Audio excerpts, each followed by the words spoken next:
Assalamualaikum warahmatullahi wabarakatuh. Di video ini kita akan belajar tentang domain penilaian hasil belajar. Di video sebelumnya kita telah membahas tentang penilaian hasil belajar dan juga prestasi belajar. Pembahasan kali ini akan fokus kepada domain apa saja yang bisa kita evaluasi dalam konteks pembelajaran. Hasil belajar memiliki 3 domain atau 3 ranah ya. 3 ranah. Yang pertama adalah ranah kognitif atau domain kognitif.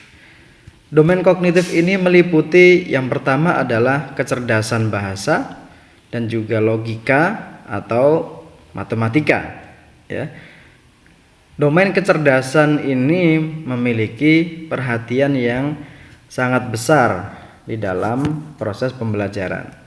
Hampir semua proses pembelajaran di tingkat universitas ataupun di sekolah menengah atas ataupun sekolah menengah pertama itu fokus pembelajarannya adalah di aspek kognitif, atau bisa dikatakan bahwasanya proses pendidikan itu 80%-nya kognitif, khususnya yang sekolah-sekolah pada umumnya ya, bukan sekolah yang sekolah seni atau sekolah-sekolah khusus yang lainnya.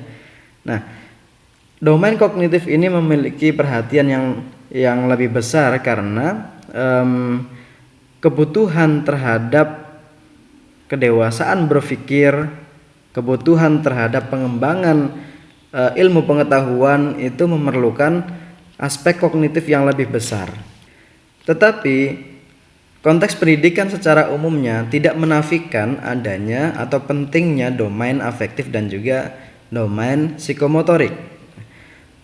Domain afektif itu meliputi kecerdasan emosi ya.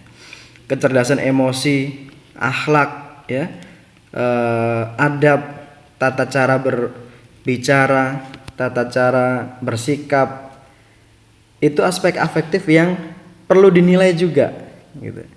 Dalam konteks pendidikan pesantren tentu afektif bisa jadi sangat difikirkan ataupun sangat diperhatikan, bahkan dinilai ya. Ada juga pesantren yang memiliki atau menilai semua aspek afektif siswa gitu kan, karena aspek afektif ini dianggap sangat mempengaruhi perilaku, emosi, kecerdasan emosional, sikap dan lain sebagainya di masa mendatang nanti. Ketika dia dewasa, bisa jadi dia tidak terlalu membutuhkan aspek kognitifnya. Agar afektifnya itu dominan, maka di pendidikan pesantren sangat memperhatikan aspek kognitif. Bahkan kebalikan dari sekolah pada umumnya. Kalau sekolah umum lebih mengutamakan aspek kognitif atau lebih mementingkan aspek kognitif, pesantren justru malah lebih mementingkan aspek afektifnya ini. Jika ada santri yang pintar tetapi dia tidak berakhlak atau berani menentang guru ataupun ustadz, bisa jadi dia dianggap atau diberi nilai tidak lulus. Nah, berbeda dengan sekolah-sekolah pada umumnya, aspek afektif hanya sebagai nilai tambahan. Nah, ini tentu sangat bergantung pada perumus kurikulum pada sekolahan tersebut. Mau dibawa kemana anak-anak didiknya, mau dinilai bagian apanya yang dari anak didik itu sangat tergantung pada guru ataupun perumus kurikulumnya. Nah, aspek yang ketiga adalah domain psikomotor atau domain psikomotorik ya. Domain atau ranah psikomotorik itu mencakup kecerdasan kinestetik, visual, spasial atau musikal, seni ya, olahraga dan lain sebagainya. Nah, ada sekolahan yang hanya khusus untuk meningkatkan skill kesenian. Biasanya siswanya itu terdiri dari mereka yang suka dengan seni, sekolah musik, sekolah olahraga, sekolah ya terkait dengan aspek pengembangan domain psikomotorik ini. Itu tidak masalah. Justru hal itu mampu menutupi kekurangan dari sekolahan-sekolahan yang kurang memperhatikan aspek psikomotorik dalam penilaian hasil belajarnya. Ada mahasiswa misalkan atau ada santri misalkan yang dia tidak terlalu cerdas aspek kognitifnya, tetapi dia punya skill olahraga, pemain sepak bola, jadi base keeper misalkan. Bisa jadi skill di seni itu dia tidak mendapatkan nilai yang sangat besar dalam penilaian hasil belajar. Kenapa? Ya karena memang kurikulum tidak menentukan bahasanya bakat di luar kelas itu mampu mempengaruhi hasil belajar. Nah, tetapi ada juga yang ya kognitif itu tambahan sajalah gitu kan. Kenapa? Karena manusia itu unik ya. Allah menciptakan manusia itu sudah unik dengan akalnya, dengan badannya. Ada yang memiliki tiga-tiganya. Ya, ada dia pintar, beradab, berakhlak, pintar olahraga, pintar materi dan lain sebagainya.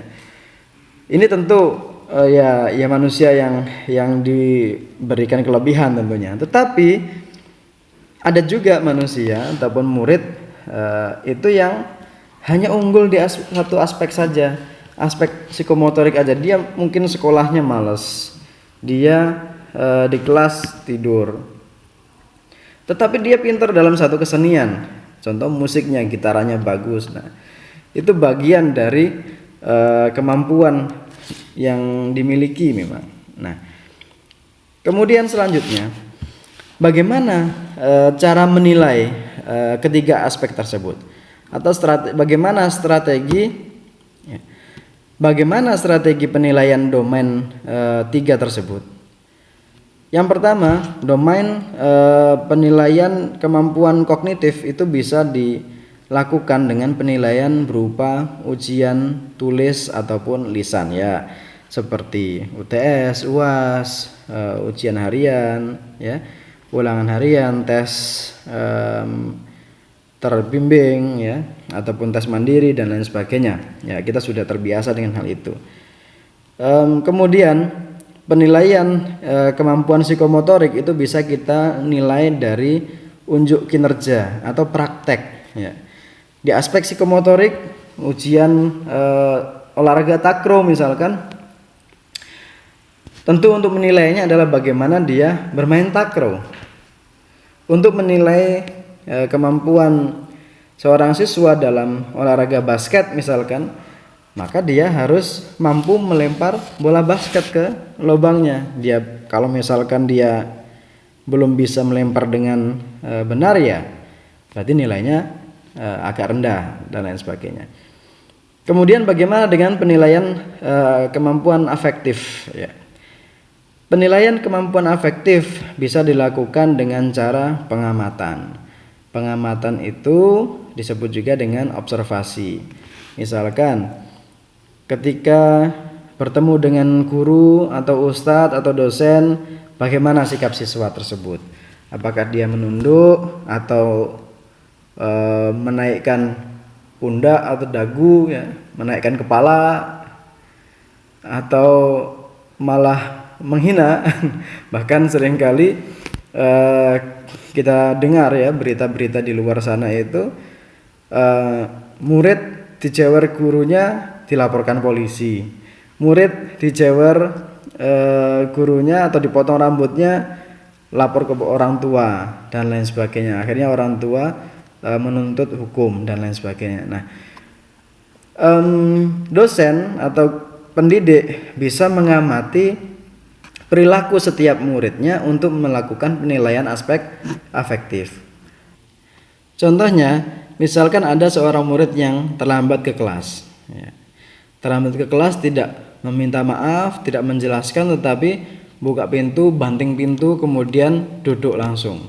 Setelah itu main HP, tidak memperhatikan dosennya. Nah, itu gambaran dari akhlaknya gitu.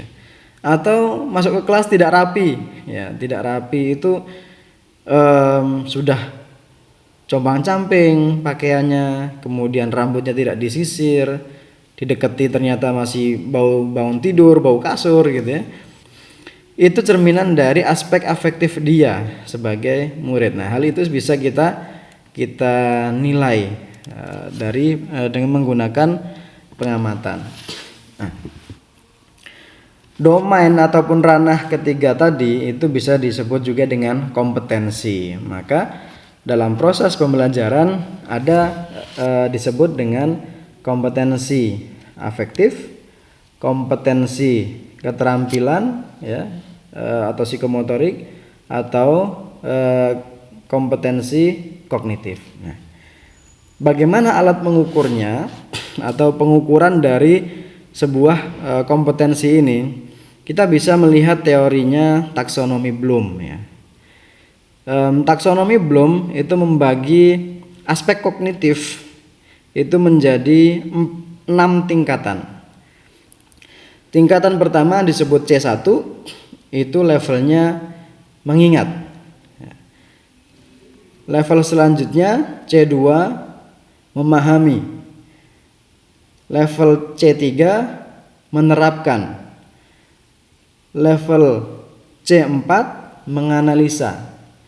Level C5 mengevaluasi. Level C6 menciptakan atau creation. Nah, apa maksud dari keenam kompetensi tersebut? Kompetensi kognitif ya.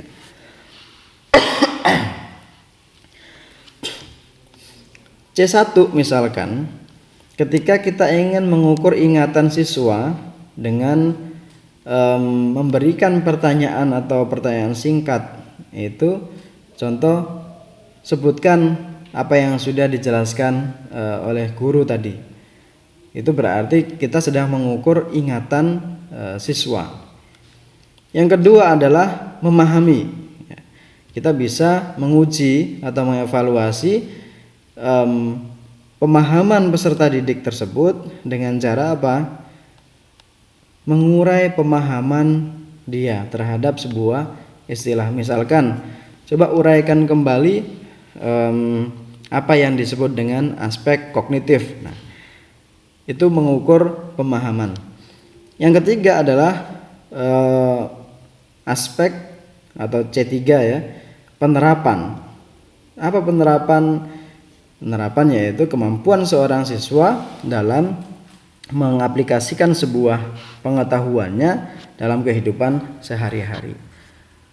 Adapun C4 adalah analisis ya. Siswa dituntut untuk apa? Untuk menganalisa sebuah fenomena. Contoh misalkan ada hujan yang turun dari langit. Coba silahkan analisa kenapa atau bagaimana proses hujan itu bisa turun. Tentu itu menggunakan analisa yang cukup kompleks ya. Dan itu siswa harus mampu jika memang sudah diajarkan sebelumnya. Tetapi kalau tidak diajarkan tentu kita tidak bisa mengukurnya.